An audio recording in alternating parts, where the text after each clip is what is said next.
saaxiibadeena nagu xiran bukaandeeq ku soo dhawaada war wanaagsan oo ku saabsan cudurka dunida dhan cabsida galiyay ee coronavirus maanta ama 17 bisha 3 2020 waxaa la testigareeyay ama tijaabadii ugu horeysay la mariyay talaalkii looga hortagi lahaa coronavirus oo la siiyay ilaa 4 ruux sida muuqaalada soo socda aan ku wada arki doono.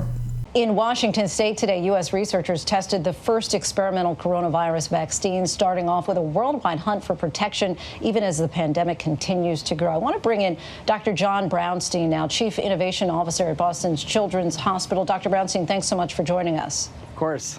So the group tested today has 4 healthy volunteers who will be monitored over a period of time. Can you explain what this process will look like and how those people will be tracked? Right. So we're at the early phases of this vaccine trial, right? So phase 1, meaning small group of people are going to be evaluating for how they react, how well they do, if potentially there's some efficacy, also some early information about safety. But we have to remember, this is a really small trial that it will eventually lead to more participants, but we're still so early in evaluating this vaccine. It's incredibly exciting. Vaccines are a big backbone of public health, and we should be striving. But again, we're still many months out from having something that we can really deploy to the public.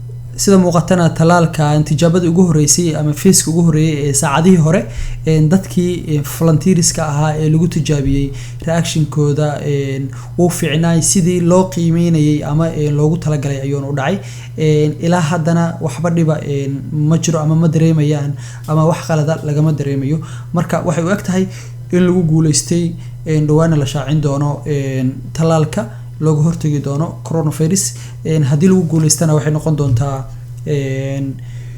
war wanaagsan oo dunida dhan ay ku wada farxi doonto maadaama xanuunkani dunida dhammaan uu saameeyay meel walba oo dunida kamidana uu ku dhow yahay inuu gaaro isla markaana isku socodkii iyo ganacsiga dhammaan carqalad ay ku timaado ama hoos u dhac dhaqaalaha dunida oo dhan oo ku keenay waa mahadsantiin.